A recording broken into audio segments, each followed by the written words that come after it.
Assalamualaikum warahmatullahi wabarakatuh. Anak-anak sekalian, kita berjumpa kembali dengan pembelajaran fisika.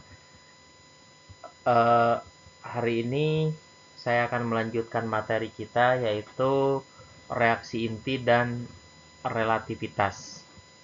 Sesungguhnya relativitas ini adalah pengayaan karena di dalam silabusnya untuk masa pandemi ini sebetulnya ditiadakan. Baik, kita awali dengan materi kita yang pertama, yaitu reaksi inti. Nah, di dalam pelajaran kimia, kalian telah mempelajari reaksi kimia, di mana dalam reaksi kimia, perubahan yang terjadi itu hanya terjadi pada kulit-kulit atom, sehingga struktur inti atom sama sekali tidak mengalami perubahan. Nah, kalau dalam reaksi inti, ini perubahan yang terjadi itu pada inti atom, sehingga suatu atom setelah bereaksi nanti akan melahirkan inti baru yang sama sekali berbeda dengan inti mula-mula. Nah, itu prinsip dari reaksi inti. Kemudian pada reaksi inti ini akan berlaku hukum kekekalan momentum. Artinya, jumlah momentum dari inti-inti atom sebelum dan sesudah bereaksi itu selalu tetap. Kemudian yang kedua, hukum kekekalan energi. Berarti, jumlah energi sebelum dan sesudah bereaksi juga tetap. Kemudian berlaku hukum kekekalan nomor atom. Jadi nomor-nomor atom sebelum dan sesudah bereaksi jumlahnya harus sama. Dan hukum kekekalan nomor massa atom. Ini berlaku pada reaksi inti. Sebagai contoh, misalkan, ini uranium 23592 ditembak oleh neutron 10, ini menghasilkan inti baru, yaitu dua buah, yaitu Ba14156 dan Kr9236, disertai dengan pelepasan 3 buah neutron. Nah, kita lihat sekarang, nomor-nomor atom sebelum bereaksi, ini nomor atomnya 235 ditambah 1, berarti 236. Nah, kemudian setelah bereaksi, 141 ditambah 92 ditambah 3 kali 1. Ini jumlahnya sama, yaitu 236. Begitu juga dengan nomor massa atom. Uranium memiliki nomor massa 92, maka inti Ba dan Kr ini nomor massanya kalau dijumlahkan sama, hasilnya 92.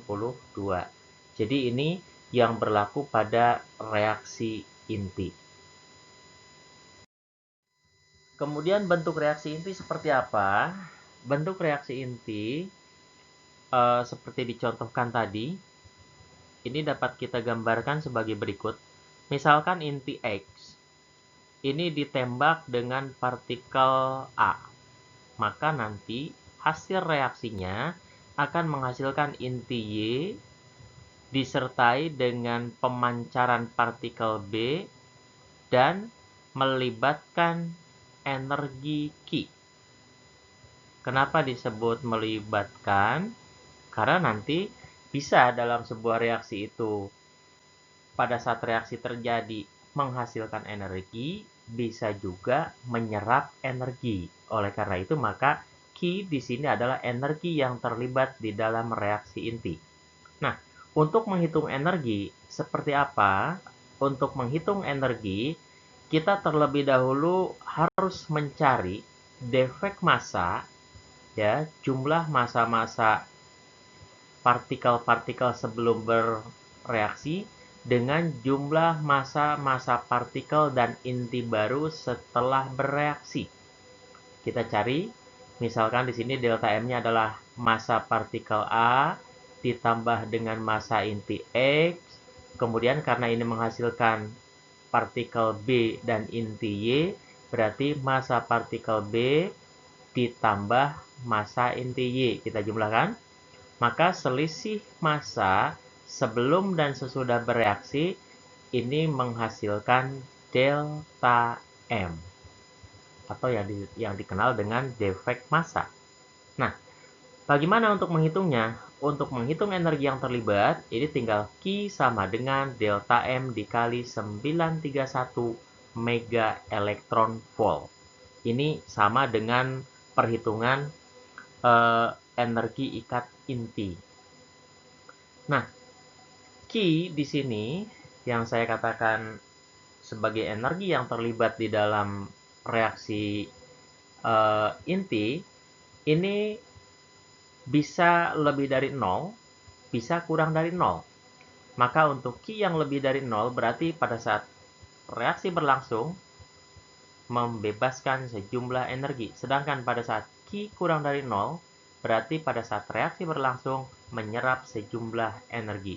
Nah, ini untuk nilai Q. Nah, untuk partikel-partikel yang terlibat di dalam reaksi inti di sini sudah saya tuliskan dari mulai proton, neutron, positron, elektron, deuteron, helium, sinar gamma.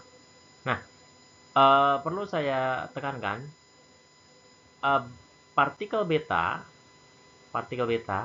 ini tidak lain sama dengan elektron. Tolong diingat itu. Kemudian yang kedua, inti helium 42 ini sama dengan partikel alfa 42 ya. Jadi kalau disebut helium ya sama dengan alfa, kalau disebut beta sama dengan elektron. Ini untuk bentuk persamaan reaksi inti. Kemudian yang berikutnya, bagaimana jenis-jenis reaksi inti? Ada dua jenis reaksi inti. Yang pertama, reaksi fisi. Reaksi fisi adalah proses terpecahnya inti berat menjadi dua atau lebih dari inti yang lebih ringan. Misalkan ini, sebuah inti berat ditembak dengan neutron cepat, nanti pecah menjadi dua. Nah, pada saat pecah, ini akan disertai dengan pembentukan neutron baru, di mana neutron baru ini nanti akan kembali menembak inti yang dibentuk. Kemudian inti yang dibentuk pecah lagi menjadi dua atau lebih disertai dengan pembentukan neutron baru. Demikian seterusnya sampai inti atom itu mencapai tingkat kestabilan. Nah, reaksi yang bentuk seperti ini adalah reaksi yang tidak terkendali, sehingga energi yang dihasilkannya pun bisa menyebabkan terjadinya kerusakan. Ini terjadi pada ledakan bom nuklir.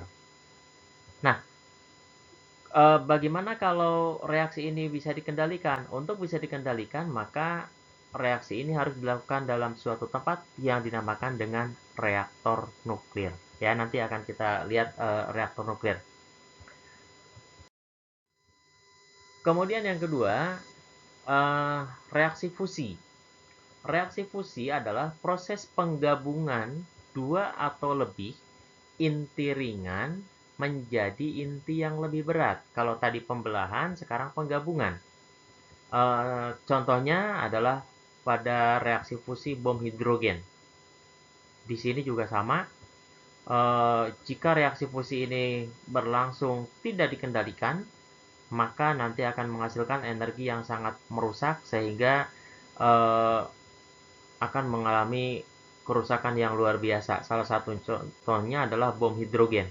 Nah, ini yang sama-sama di dunia ini dicegah agar tidak terjadi ledakan bom hidrogen karena ini dampaknya sangat merusak terhadap semuanya, ya. Nah, ini untuk reaksi fusi.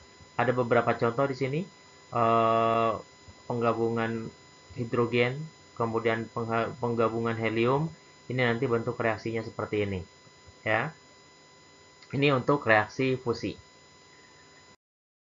Kemudian tadi saya katakan baik reaksi fisi maupun reaksi fusi agar energinya bisa dikendalikan, maka reaksi itu harus dilakukan dalam suatu tempat yang dinamakan dengan reaktor nuklir. Jadi di sini Reaktor nuklir adalah tempat terjadinya reaksi inti berantai terkendali, baik fisi maupun fusi. Kemudian, fungsi reaktor dibedakan menjadi dua, yaitu reaktor penelitian dan reaktor daya. Nah, ini salah satu dari bentuk reaktor daya. Nah, kalau reaktor penelitian, gunanya untuk apa? Gunanya untuk menciptakan radioisotop yang dapat dimanfaatkan untuk berbagai keperluan, baik itu menyangkut bidang kesehatan, kemudian bidang industri, ataupun bidang-bidang lain, ini dapat diproduksi dalam reaktor nuklir. Sedangkan reaktor daya, ini adalah reaktor yang diperuntukkan untuk menghasilkan energi yang jumlahnya besar. Sehingga energi yang jumlahnya sangat besar, salah satunya dapat digunakan untuk membangkitkan tenaga listrik. Jadi, dengan bermodalkan bahan-bahan radioaktif yang terdapat di alam, kita bisa memproduksi energi yang begitu banyak dan tidak akan habis pakai. Nah, ini yang sedang dikembangkan oleh negara-negara maju. Nah, Indonesia sampai saat ini punya apa? Indonesia baru punya reaktor penelitian. Ya, ada di reaktor Kartini di Yogyakarta, kemudian ada reaktor penelitian Batan yang ada di Pasar Jumat, Jakarta Selatan. Untuk reaktor dayanya bagaimana? Untuk reaktor dayanya Indonesia belum bisa menciptakan. Apakah tidak ada ahli? Ada. Tetapi sampai saat ini para ahli nuklir Indonesia lebih banyak bekerja di luar negeri karena di Indonesia belum bisa, regulasinya belum bisa mengakomodir untuk membangun reaktor daya. Nah, mudah-mudahan nanti dari anak-anak SMA Negeri 28 Jakarta angkatan 2021 bisa melahirkan para ahli nuklir yang bisa membangun reaktor daya di Indonesia untuk memenuhi kebutuhan akan energi kita di masa yang akan datang. Amin. Selanjutnya, di dalam reaktor nuklir ada beberapa bagian yang perlu kalian ketahui. Yang pertama, ini yang berwarna merah, ini adalah bahan bakar. Ya, bahan bakar. Biasanya kita yang paling banyak adalah menggunakan uranium. Jadi di Indonesia banyak sekali uranium. Kemudian yang kedua ini nih, ini adalah moderator. Moderator itu adalah air atau air berat, D2O ini. Nah, fungsinya apa? Fungsi dari moderator adalah memperlambat neutron cepat. Jadi nanti moderator di situ menyerap sebagian neutron yang sangat cepat sehingga ketika menembak pada inti berikutnya energinya sudah sedikit berkurang. Ya, supaya energinya bisa dikendalikan. Kemudian yang ketiga nih, ini batang kendali. Batang kendali fungsinya apa? Nah, tadi fungsinya untuk membatasi jumlah neutron. Agar apa? Agar hanya satu buah neutron saja yang diizinkan untuk melakukan reaksi berikutnya. Jadi, dalam reaksi fisi misalkan, ini neutron, ini inti atom, kan ketika ditembak, nanti inti atom itu menjadi dua. Disertai dengan pelepasan satu buah neutron. Nah, kalau ini tidak dihilangkan salah satu neutronnya, maka ini akan memecah lagi menjadi dua. Seperti ini. Tapi, karena yang ini diserap oleh batang kendali, maka hanya satu buah neutron saja yang diizinkan untuk melakukan reaksi fisi berikutnya. Nanti muncul lagi, neutron lagi seperti ini, inti baru lagi, yang ini diserap lagi. Jadi, begitu seterusnya, setiap neutron yang terjadi salah satunya diputuskan, kemudian hanya satu yang diizinkan untuk dapat melakukan reaksi fisi berikutnya. Maka dengan demikian, energi yang dihasilkan oleh reaksi dalam reaktor nuklir ini bisa dikendalikan. Kemudian yang keempat, sistem pendingin. Ini di dalam reaktor nuklir itu akan timbul panas yang sangat tinggi. Oleh karena itu perlu dibuatkan sistem pendinginan di mana nanti panasnya itu akan dipindahkan dari dalam reaktor nuklir keluar. Kemudian yang kelima ada perisai radiasi atau shielding. Ini berfungsi untuk menahan radiasi dari hasil fisi bahan-bahan agar tidak menyebar ke lingkungan. Jadi kalau misalkan kalian suatu saat bermain-main ke Pasar Jumat, di situ ada reaktor nuklir, itu dibatasi oleh pagar yang sangat jauh dengan perisai radiasinya. Artinya kita tidak boleh mendekati reaktor nuklir karena takut ada kebocoran sehingga radiasinya bisa menjangkau keluar. Nah, ini bagian-bagian dari reaktor nuklir untuk mengendalikan terjadinya reaksi inti agar energinya dapat dimanfaatkan untuk kepentingan manusia. Baik, selanjutnya saya akan berikan beberapa contoh yang terkait dengan soal-soal pada reaksi inti.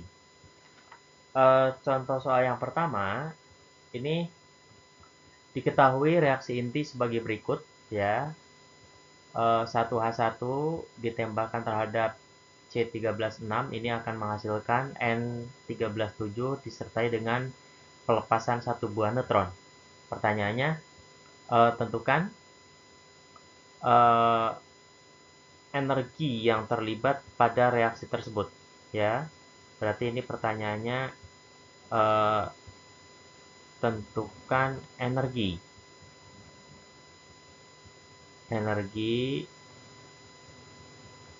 yang terlibat, ya, yang terlibat. Ini pertanyaannya. Nah, langkah pertama berarti kalian harus cari dulu defek massa, yaitu selisih massa antara partikel-partikel sebelum bereaksi dengan partikel-partikel sesudah bereaksi. Langsung saja saya masukkan angkanya. Untuk 1H1 ini 1,00785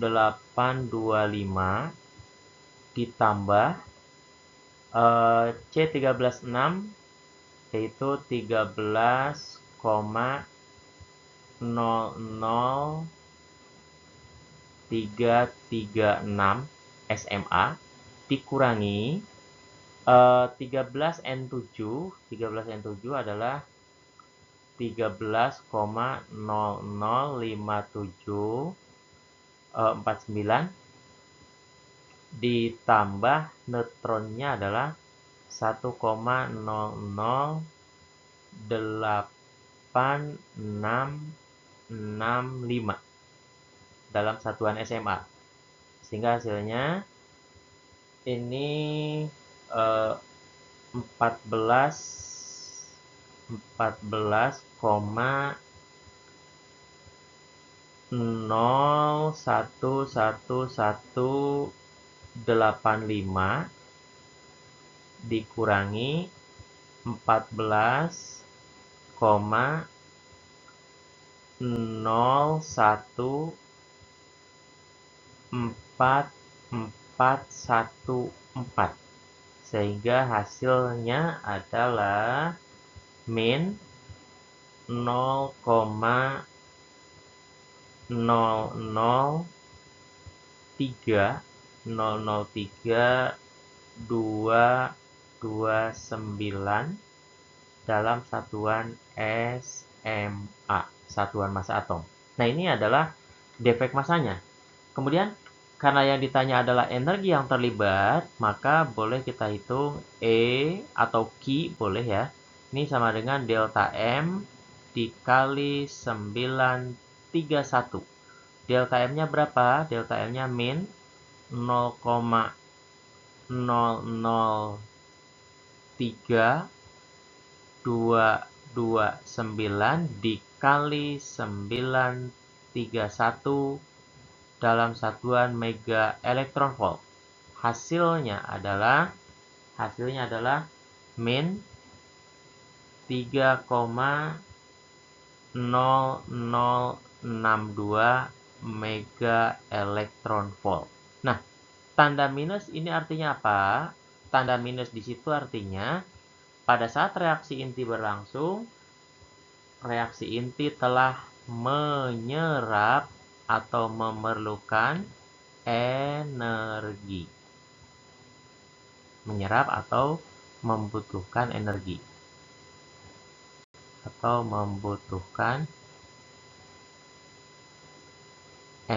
Ya. Ini arti dari tanda minus ketika kita hitung energi yang terlibat. Ya, mudah kok ini. Untuk menghitungnya tinggal telaten saja, jangan sampai salah dalam menghitungnya. Kemudian untuk soal nomor 2, ini sama banget dengan soal yang pertama. Jadi kalian nanti bisa dikerjakan sendiri, tolong dikerjakan. Nah, jawabannya nanti jika energinya itu positif, berarti dia menghasilkan energi. Tapi jika energi yang terlibatnya itu negatif, maka berarti reaksi intinya membutuhkan atau menyerap energi. Tinggal itu pilihannya. Karena di situ kan ada beberapa option yang sama, kemudian diperlukan energi dan dihasilkan energi. Nanti kalian lihat dari hasil perhitungan kalian apakah energinya itu positif atau energi yang terlibatnya negatif, ya. Ini bisa dikerjakan sendiri dengan melihat contoh soal sebelumnya. Kemudian berikutnya saya punya lagi nih. Pada saat partikel alfa ditembakkan terhadap atom N147, ini akan dihasilkan proton dengan bentuk reaksi seperti ini. Alfa 42 ditambah N147 menghasilkan satu buah proton dan partikel X. Pertanyaannya adalah, jumlah proton dan neutron atom X adalah. Nah, sekarang kita lihat nomor massa atomnya. Sebelum bereaksi, ini alfanya 4, N-nya 14. Berarti jumlah nomor massa atom ini 18. Kemudian di sini ada proton 1, berarti di sini 17 dong. Jadi untuk X, nomor massa atomnya 17. Kemudian nomor atomnya sekarang, alfa 2, N-nya 7, 2 tambah 7, 9. Proton sudah ada 1, berarti sisa tinggal berapa? Sisa tinggal 8. Tinggal 8. Maka dari sini berarti protonnya sama dengan 8, kemudian neutronnya sama dengan 17 dikurangi 8. Sama dengan berapa? Sama dengan 9. Maka pilihan kita adalah protonnya ada 8, kemudian neutronnya ada 9. Maka jawaban kita adalah B. Ini untuk melengkapi sebuah unsur dalam suatu reaksi inti. Tidak ada kesulitan ya. Nah, ini untuk materi tentang reaksi inti ya.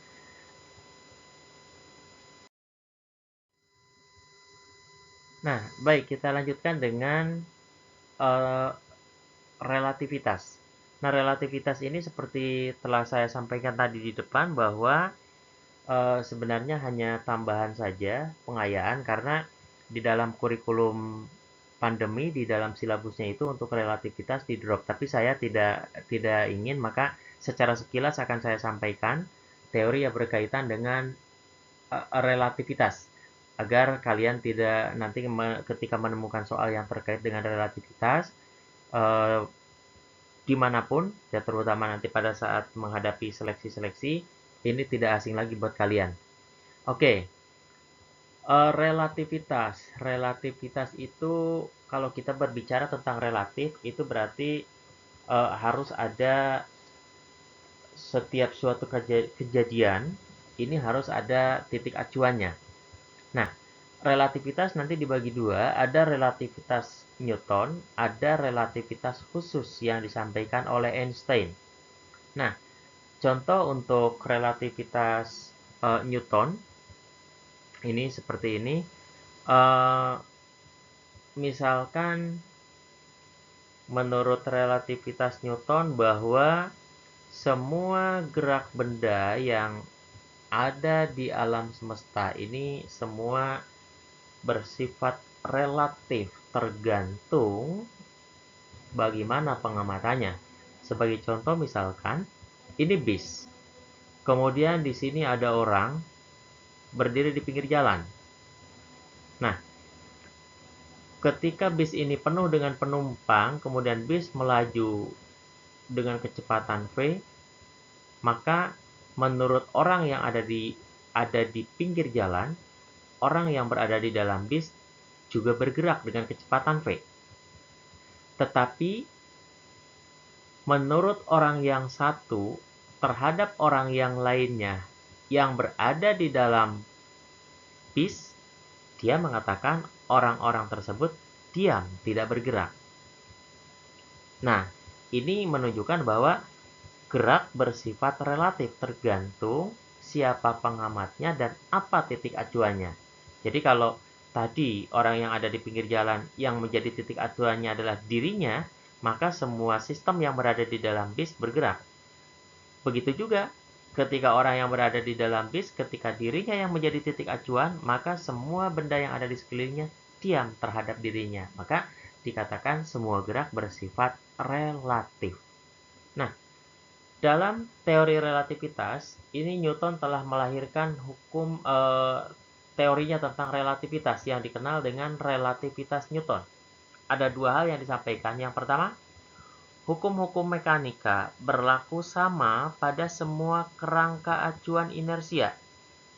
Sedangkan kecepatan benda tergantung pada kerangka acuan. Artinya kecepatan bersifat relatif. Kemudian yang kedua, teori relativitas Newton ini berlaku untuk benda-benda yang bergerak pada kerangka acuan diam dengan kecepatan jauh lebih kecil daripada kecepatan cahaya.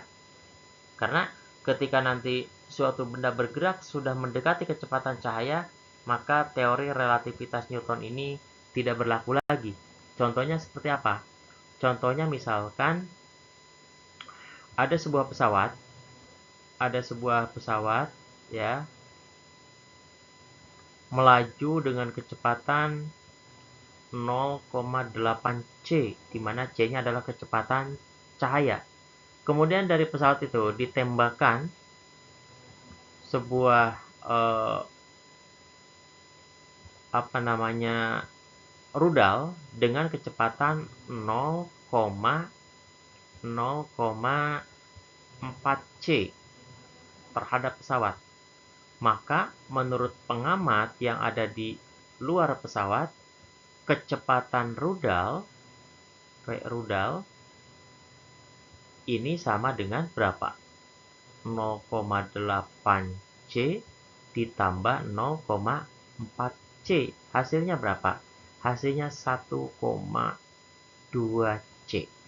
Nah, ini yang tidak mungkin. Kenapa? Karena di alam semesta ini paling tinggi kecepatan itu adalah kecepatan cahaya, C. Jadi tidak ada kecepatan yang melebihi dari itu yang dapat dibuktikan secara tidak ada teori yang menyatakan bahwa ada kecepatan di atas kecepatan cahaya. Walaupun realnya ada.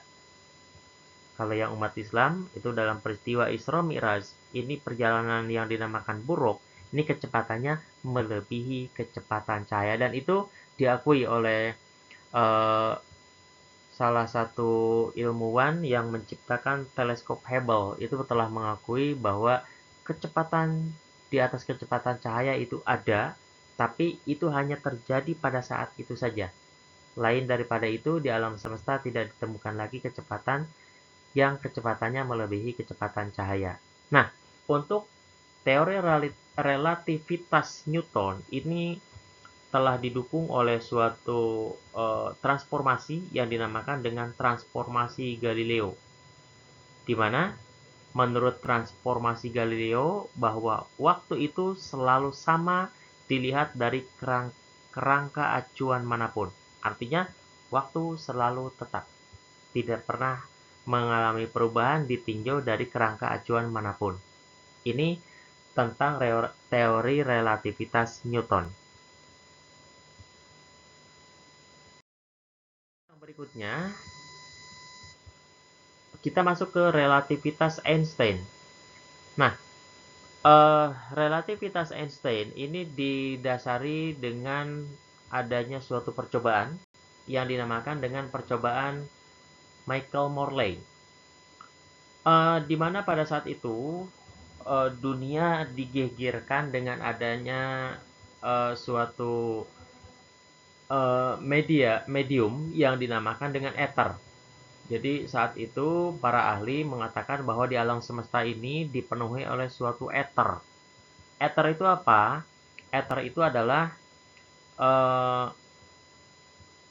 medium yang dapat menghantarkan gelombang elektromagnetik. Padahal kita tahu dari Maxwell bahwa gelombang elektromagnetik itu merambat tanpa medium. Nah, pada saat itu berkembanglah bahwa yang menghantarkan gelombang elektromagnetik adalah suatu medium yang dinamakan dengan ether.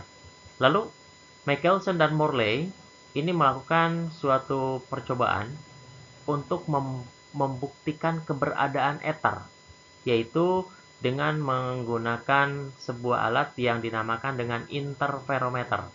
Bentuknya seperti ini. Jadi ini ada dua cermin.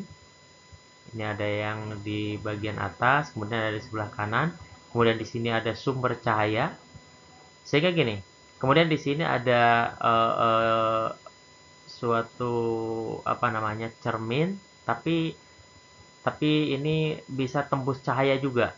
Sehingga gini, ketika ada cahaya yang mengenai cermin yang miring ini sebagian dipantulkan ke atas nih, sebagian dilanjutkan menembus. Nah, yang dipantulkan ke atas nanti akan mengenai sebuah cermin datar. Maka nanti dia akan memantul kembali ke bawah. Begitu juga yang menembus ke sebelah kanan, karena di sini disediakan cermin datar, nanti akan dipantulkan kembali. Lalu nanti kedua pantulannya akan bergerak bersama-sama menuju suatu detektor. Nah, jika ether ini ada dengan arah ke kiri, ini arah ether, ya, maka nanti pasti cahaya yang jatuh ke detektor yang dipantulkan oleh cermin yang berada di atas dengan cermin yang ada di sebelah kanan akan terjadi perbedaan selang waktu. Karena apa? Karena diganggu karena adanya aliran ether tadi. Tapi kenyataannya apa? Kenyataannya adalah delta T dari kedua berkat cahaya yang yang dipantulkan oleh cermin ini nyaris nol. Bahkan pokoknya udah hampir sama dengan nol. Hampir sama dengan nol, tapi nol banget juga enggak. Ya. Nah, ini membuktikan kalau ether di sini tidak ada. Karena kalau ether ini ada, nanti delta T-nya akan jauh lebih besar daripada nol. Ya. Oleh karena itu, maka hasil kesimpulan dari percobaan Michelson dan Morley ini ada dua hal. Yang pertama, bahwa hipotesa tentang ether itu tidak ada. Jadi ether tidak ada. Kemudian yang kedua, kecepatan cahaya adalah besaran mutlak yang tidak bergantung pada kerangka acuan manapun. Jadi sesuatu di alam semesta ini yang tidak tergantung oleh apapun, hanya kecepatan cahaya. Nah, ini untuk percobaan dari Michelson dan Morley tentang keberadaan ether.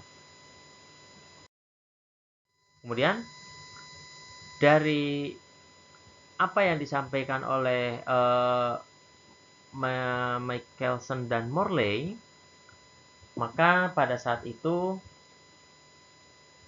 Galileo yang dianggap tidak cukup mampu menjelaskan apa yang terjadi pada dunia elektromagnetik, maka Lorentz mengusulkan suatu revisi. Jadi tadi yang Galileo ini kan mendukung teori relativitasnya Newton, tetapi ternyata transformasi Galileo ini tidak cukup menjelaskan apa yang terjadi pada dunia elektromagnetik. Oleh karena itu, maka Lorentz mengusulkan revisinya, di mana Lorentz memiliki asumsi bahwa setiap objek ini memiliki waktu sendiri, sehingga untuk kondisi gerak dengan kecepatan mendekati kecepatan cahaya, ia merevisi transformasi Galileo dengan mengalihkan konstanta gamma yang dikenal dengan transformasi Lorentz. Nah, konstanta gamma ini besarnya adalah 1 per akar 1 min V kuadrat per C kuadrat. Di mana V-nya ini adalah kecepatan benda atau pengamat yang bergerak. Kemudian C-nya adalah kecepatan cahaya, 3 kali 10 pangkat 8.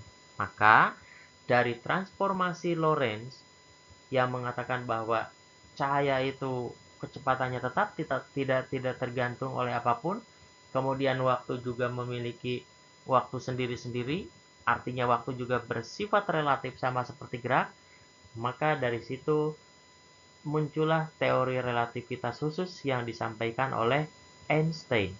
Ya, Einstein melalui 2 postulatnya, di mana postulat pertama, hukum-hukum fisika memiliki bentuk yang sama pada semua kerangka acuan inersia.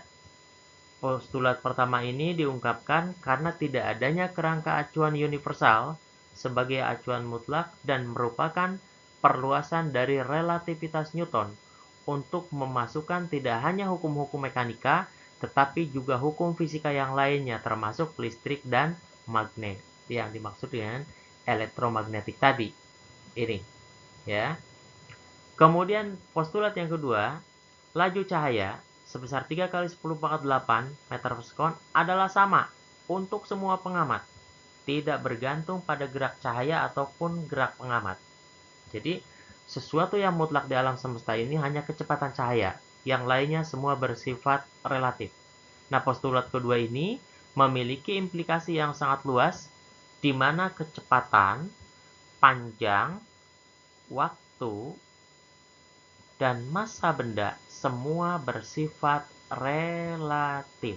Sehingga dengan demikian, relativitas Newton dan Galileo tidak dapat digunakan lagi. Ini untuk transformasi untuk teori relativitas khusus dari Einstein. Nah, terkait dengan teori relativitas khusus Einstein, maka di sini saya akan sampaikan beberapa hal yang terkait dengan besaran relativitas. Yang pertama, kecepatan, relativitas kecepatan.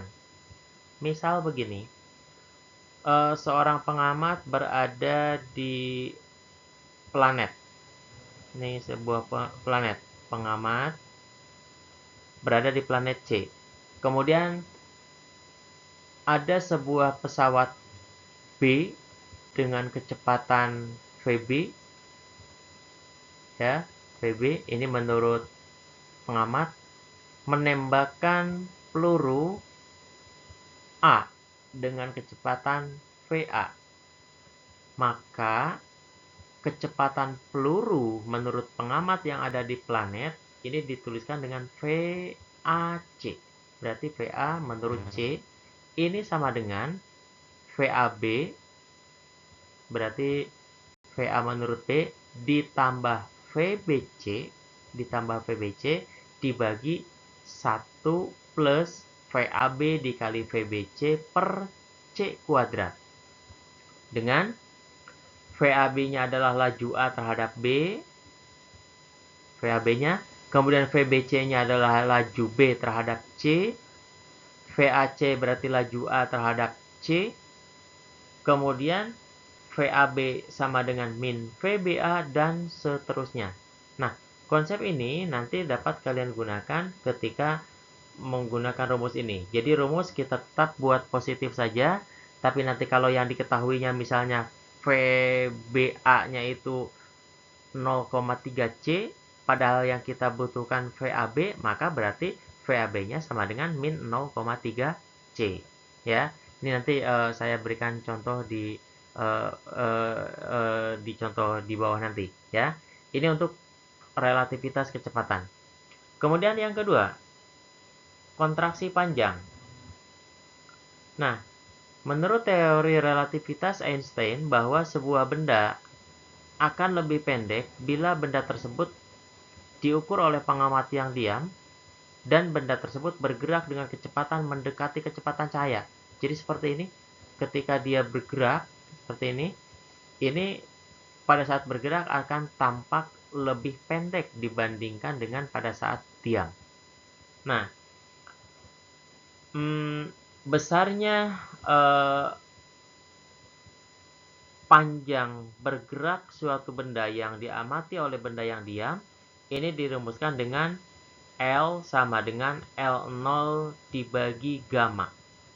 Dimana kalian tahu tadi gamanya sama dengan apa? Gamanya sama dengan 1 per akar 1 min V kuadrat per C kuadrat. Sehingga L-nya ini dapat ditulis menjadi L sama dengan L0 dikali 1 min V kuadrat per C kuadrat. L-nya adalah panjang benda bergerak yang diamati oleh pengamat diam. Kemudian L0-nya panjang benda diam. V-nya kecepatan pengamat yang bergerak atau kecepatan benda yang bergerak. Kemudian C-nya adalah kecepatan cahaya. Nah, ini untuk kontraksi panjang.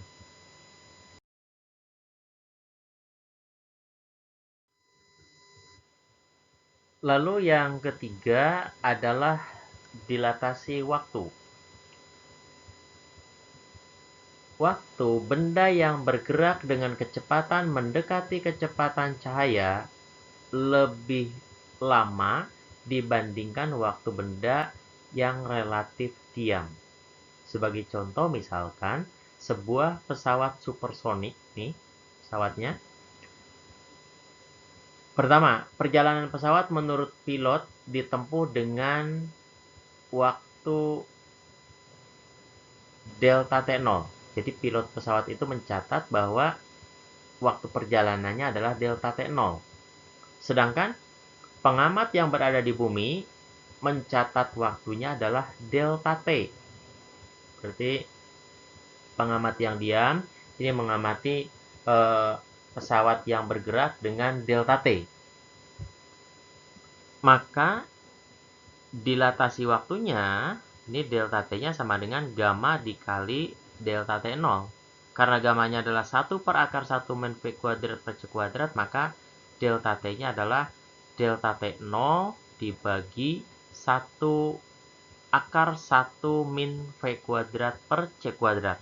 Nah, ini perlu kalian ketahui bahwa delta T0-nya adalah selang waktu yang berada dalam kerangka acuan diam relatif terhadap pengamat. Sedangkan delta T selang waktu yang berada dalam acuan bergerak relatif terhadap pengamat. V-nya adalah kecepatan kerangka acuan yang bergerak. Nah, ini untuk menghitung dilatasi waktu. Kemudian yang keempat, massa relativistik. Menurut hukum Newton, massa itu kekal. Ya. Tetapi menurut relativitas Einstein, massa bergantung kepada kerangka acuan. Sehingga massa suatu benda akan lebih besar jika benda tersebut bergerak dengan kecepatan mendekati kecepatan cahaya. Jadi kalau suatu benda bergerak mendekati kecepatan cahaya, massanya menjadi lebih besar. Massa bergeraknya adalah M0 dikali gamma, di mana gammanya adalah 1 per akar 1 min V kuadrat per C kuadrat. Nah, ini M0 massa benda menurut pengamat yang diam terhadap benda. M adalah massa benda menurut pengamat yang bergerak relatif terhadap benda, V-nya kecepatan benda, dan C-nya kecepatan cahaya. Ini untuk massa relativistik. Lalu yang kelima adalah momentum relativistik. Momentum suatu benda akan lebih besar jika benda tersebut bergerak dengan kecepatan mendekati kecepatan cahaya. Nah, kita tahu bahwa momentum itu adalah P sama dengan M kali V. Karena M-nya di sini adalah M0 dikali gamma, maka momentum relativistik dapat dinyatakan dengan M0 dikali V dibagi 1 per akar 1 min V kuadrat per C kuadrat. Nah, ini untuk momentum relativistik. Kemudian untuk energi relativistik, energi suatu benda dinyatakan oleh Einstein adalah E sama dengan mc kuadrat. Nah, energi ini dibedakan menjadi atau energi ini terdiri dari energi diam, energi total, dan energi kinetik. Nah, energi diam adalah E0, besarnya M0 C kuadrat. Kemudian energi total adalah gamma dikali E0 atau MC kuadrat. Sedangkan energi kinetik adalah selisih antara energi total dengan energi diam. Ya, E min E0. Sehingga karena E-nya adalah gamma kali E0, boleh juga nanti energi kinetiknya sama dengan E0 dikali gamma dikurangi 1. Nah, ini untuk bentuk energi relativistik. Lalu, hubungan antara energi dan momentum relativistik bahwa energi ini sama dengan M0 kuadrat C pangkat 4 ditambah P kuadrat kali C kuadrat. Atau E kuadrat sama dengan E0 kuadrat ditambah P kuadrat kali C kuadrat. Ini untuk hubungan antara energi dengan momentum relativistik. Jadi itu rumus-rumus yang terkait dengan relativitas dari suatu benda menurut teori relativitas khusus yang disampaikan oleh Einstein. Jadi ini sekilas saja. Saya nanti akan berikan beberapa contoh soal sehingga nanti kalau suatu saat misalnya dalam sebuah seleksi kalian menjumpai soal dari materi ini, ya paling tidak tahulah sedikit rumus-rumus yang bisa dipergunakan. Baik, untuk teori relativitas saya awali dengan contoh kecepatan relativistik. Contoh soal nomor 3. Menurut pengamat di sebuah planet, ya, misalkan di sini ada sebuah planet, katakanlah posisinya C. Ini ada dua pesawat antariksa yang mendekati dari arah yang berlawanan. Katakanlah ini A, kemudian ini B. Ini B, begitu. Masing-masing kecepatan A-nya 0,5 C, kecepatan B-nya 0,4 C. Ini terhadap C, terhadap planet. Pertanyaannya adalah, menurut pilot pesawat A, tentukan besar kecepatan pesawat B. Kita gunakan rumus yang tadi, berarti di sini kecepatan B menurut A, maka berarti VBA. VBA ini yang ditanya. VBA berarti sama dengan VAC ditambah VBC dibagi 1 ditambah VAC dikali VBC per C kuadrat. Yuk kita masukin. VAC-nya berapa? VA menurut C berarti 0,5 C. Kemudian VBC-nya ditambah VBC-nya 0,4 C. Dibagi 1 ditambah VAC-nya 0,5 ditambah 0,5 C dikali 0,4 C per C kuadrat.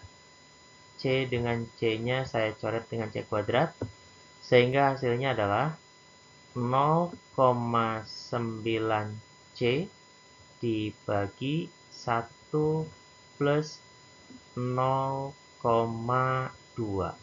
Maka berarti hasilnya 0,9 C per 1,2, atau boleh kita tulis 3/4 C. Dengan kata lain, kecepatan B menurut A adalah 0,75 C. Nah, ini untuk contoh soal yang nomor 3. Kemudian contoh soal yang nomor 4. Untuk contoh soal yang nomor 4, ini terkait dengan dilatasi waktu. Dua saudara kembar, Didin dan Dudun. Pada saat keduanya berumur 20 tahun, Didin meninggalkan saudara kembarnya untuk pergi ke sebuah bintang dengan menggunakan sebuah pesawat berkecepatan 0,8 C. Setelah sampai di bintang yang dituju, Didin kembali ke bumi dan mendapati kembarannya Dudun telah berusia 80 tahun. Pertanyaannya, berapa tahun usia Didin saat itu? Nah, Dudun mencatat di sini, kita buat Dudun ini mencatat lamanya perjalanan Didin yang bergerak berarti delta T. Ini sama dengan usia saat itu 80 tahun dikurangi umur mula-mula. Berarti lamanya perjalanan Didin menurut Dudun adalah 60 tahun. 60 tahun. Nah, maka berarti Didin akan mencatat waktu delta T0, ya, delta T0. Jadi waktu diamnya dicatat oleh Didin. Nah, maka dengan demikian kita cari delta T0-nya dari rumus delta T sama dengan delta T0 dibagi 1 min V kuadrat per C kuadrat. Yuk, kita masukin delta T-nya adalah 60. Kemudian delta T0-nya yang dicari. Ini yang dicatat oleh Didin yang berangkat ya.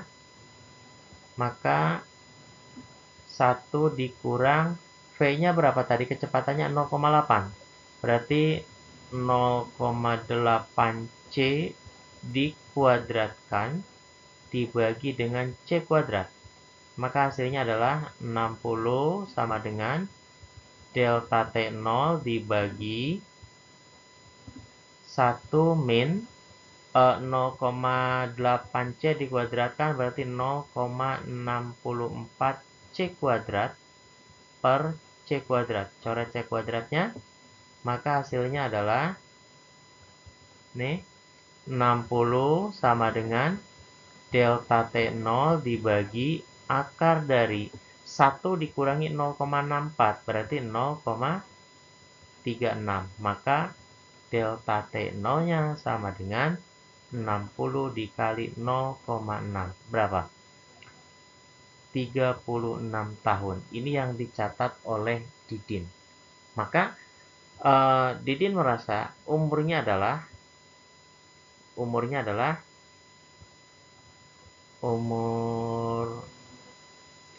Didin menurut dia ini adalah 20 ditambah 36. Jadi berapa? Jadi 56 tahun. jauh lebih muda daripada Dudun yang ditinggalkan di bumi. Itu menurut Didin. Jadi di sini betapa bahwa waktu itu juga bersifat relatif untuk benda-benda yang bergerak mendekati kecepatan cahaya. Jadi menurut Didin dan menurut Dudun ini menghasilkan pencatatan waktu yang berbeda. Ini untuk contoh soal nomor 4.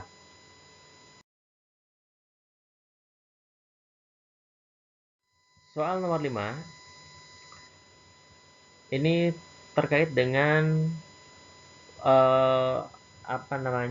panjang relativistik.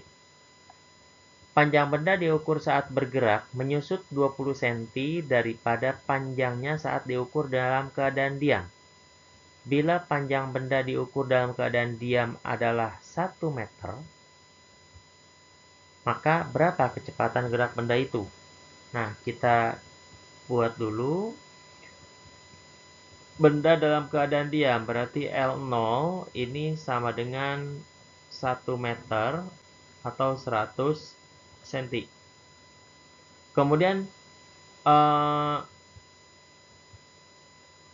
L-nya menyusut 20 cm, berarti L sama dengan 100 dikurangi 20, berapa?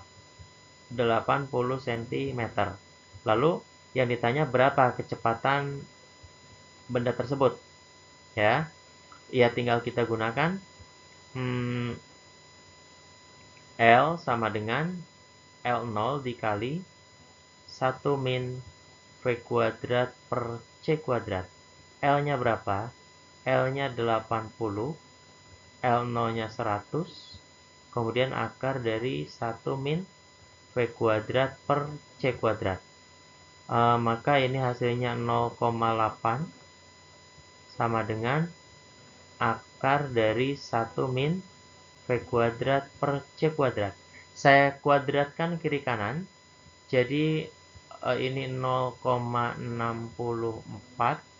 sama dengan 1 min V kuadrat per C kuadrat. Pindahin ke kiri, kemudian V kuadrat per C kuadrat sama dengan 0,36. Maka V sama dengan akar dari 0,36 C kuadrat. Maka V-nya sama dengan 0,6 C. Jadi di sini agar menyusut sebesar 20 cm, benda harus bergerak dengan kecepatan 0,6 C. Itu untuk contoh soal nomor 5. Lalu soal nomor 6. Sebuah elektron bergerak dengan kecepatan V. Jika energi kinetik elektron setengah kali energi diamnya, tentukan nilai V. Nah, kita gunakan ini. Energi kinetik ini sama dengan EK ya, sama dengan energi total dikurangi dengan energi diam. Gitu. Kemudian dia bilang, jika energi kinetiknya adalah setengah kali energi diam, maka berarti ini setengah kali E0 sama dengan E dikurangi E0. Maka E sama dengan 3/2 E0. Nah, E-nya apa? E-nya itu sama dengan gamma kali E0. Sama dengan 3/2 kali E0. Coret E0-nya, maka gamanya tinggal kita mainkan. 1 per akar 1 min V kuadrat per C kuadrat.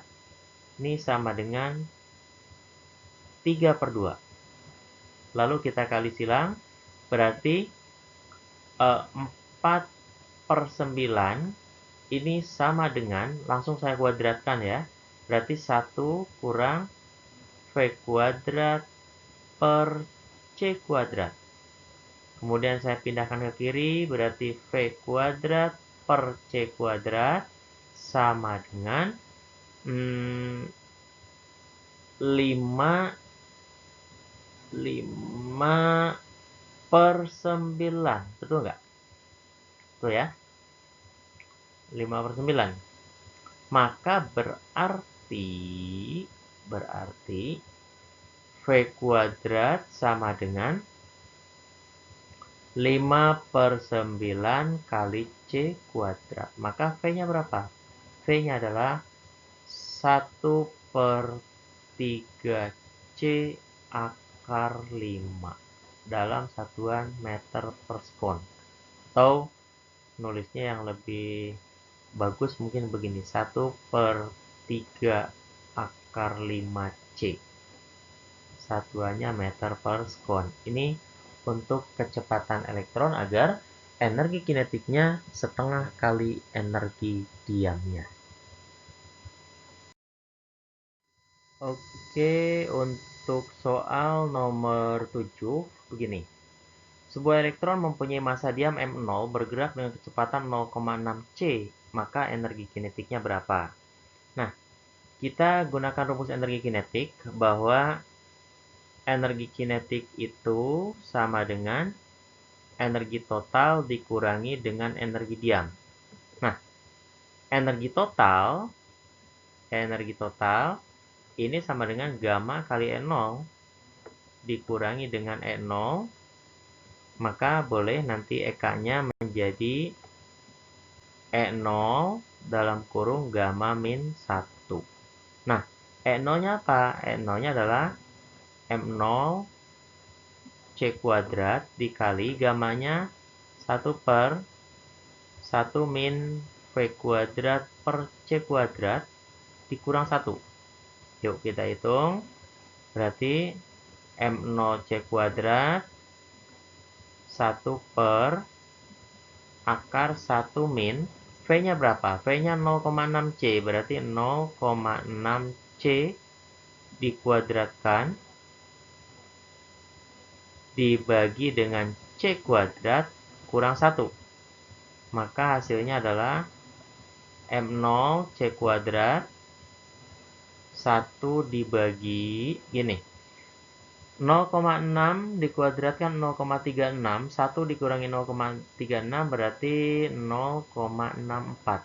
Berarti ini hasilnya 0,64 dikurangi 1. Maka hasilnya adalah M0 C kuadrat dikali 1 dibagi 0,8 itu berarti 1 dibagi 0,8 adalah 1,25 dikurangi 1. Maka hasilnya adalah 0,25 M0 C kuadrat. Ini adalah energi kinetik elektron yang memiliki massa diam M0 dan bergerak dengan kecepatan 0,6 C. Ya, berarti jawabannya ini. Nah, itulah contoh-contoh soal yang terkait dengan teori relativitas. Mudah-mudahan bisa sedikit ada gambaran, bisa kalian pelajari kembali, disesuaikan dengan handout yang saya siapkan. Itu saja untuk materi kita semester genap, sudah selesai. Mudah-mudahan bisa sedikit memberikan pencerahan, tentu untuk lebih sempurna dan lebih kuat lagi pemahaman kalian. Kalian harus banyak belajar dari sumber-sumber yang lain, masih banyak sekali. Tetap semangat, sehingga nanti ketika kalian berhadapan dengan ujian menghadapi perguruan tinggi negeri yang kalian inginkan, paling tidak sudah ada sebuah kepercayaan diri karena sudah mempelajari semua materi fisika. Itu saja untuk materi kita. Terima kasih untuk semuanya. Salam sehat selalu. Kemudian tetap semangat dan tetap semakin semangat. Terima kasih. Assalamualaikum warahmatullahi wabarakatuh.